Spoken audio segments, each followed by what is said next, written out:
Sec Manila. Hi guys, hello. Ayan po. Nice to meet you all. Hi. For Lian pala, kasi may new The Clash na nga. Anong advice mo sa mga contestants ng The Clash, yung new batch? Kung may bibigay kang advice sa kanila. Hello po, ayun. Yes. Magbibigay ko pong advice. For sure, magagaling po silang lahat. Ang mabibigay ko lang po siguro ang advice po na siguro galing po dahil sa batch po namin, ang hinahanap po nila is emotion po talaga. Na mailabas po nila ng storytelling, na maramdaman po ng audience, especially po ng judges. Siguro yun pong advice ko po na ibuhos po nila lahat ng emotions po na kailangan po sa song. Yun po. For Kim, naman ako sa'yo. Natouch na ako sa kwento mo. I hope your big break comes soon. Ano ba ang dream role mo? Kaya baka naman marinig ng universe, ganyan. Universe, dream role ko, bigyan mo na sa akin. And dream leading lady din siguro yan. Oh, dream role na lang. Dream role is, kasi gusto mo gumagawa ng action sequences eh. Like, action and fantasy.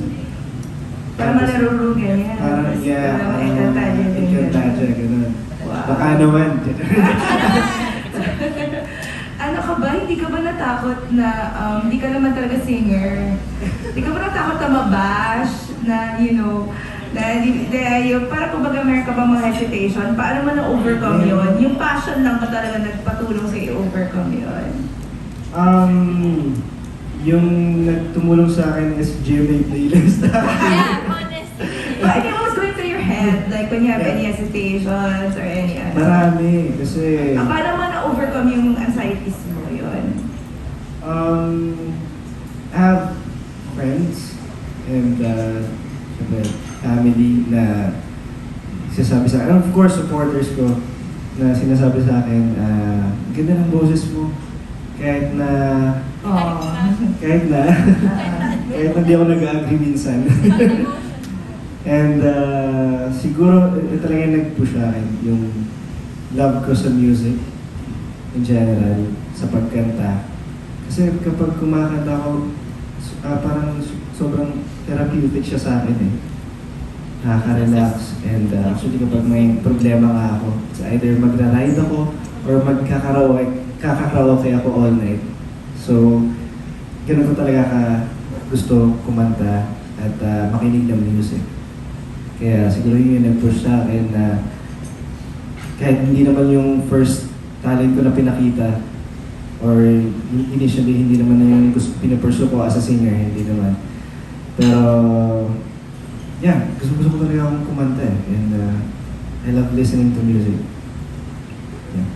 For Crystal naman, anong parang theater background mo? Did you think it helped you din now na you're parang more mainstream? And what ways did your theater background help you na ngayon medyo mainstream na yung career mo with your new single? Thank you, Miss Jenny. Sorry. Theater, sabihin nila parang showbiz din yan eh. Honestly, the community is also so much tea and issues, but sorry, redacted. But Edit. yes, pero siguro with the confidence, sometimes even when I think I can't do it, in the theater I can't dance. I cannot dance for my life, but in the theater, my mentors say you have to act like you can and just appear like. Alam mo yun? Make it. Yes, something like that. Yeah. But in terms of yung acting naman, ibang-iba po ang TV acting sa teatro. So, isa sa mga naging challenge ko po yan ng first few projects and guestings, first few years in GMA. But I'm glad meron pa rin po akong trabaho hanggang ngayon, nakapag-serie and guesting pa rin. And I think there's always room for improvement. I hope I get to take more classes kasi iba yung, I need to, learn new techniques kasi may mga habits na hindi gumagana for, my process on acting on TV and stuff like that. So yeah. long way to go. Curious lang ako, nakapag-pageant ka na ba? Ever beauty pageant? Parang My kaya ka. anxiety could never, Kaya mo Miss yan. Jeremy. Kaya mo yan. You will talk on this end. Remember me, joke. Yan, you're pretty, you answer well. O, tinan mo nag-nod sila. Salamat po. Oh, why not try in the future? Grabe po Just an talaga idea. yung anxiety ko.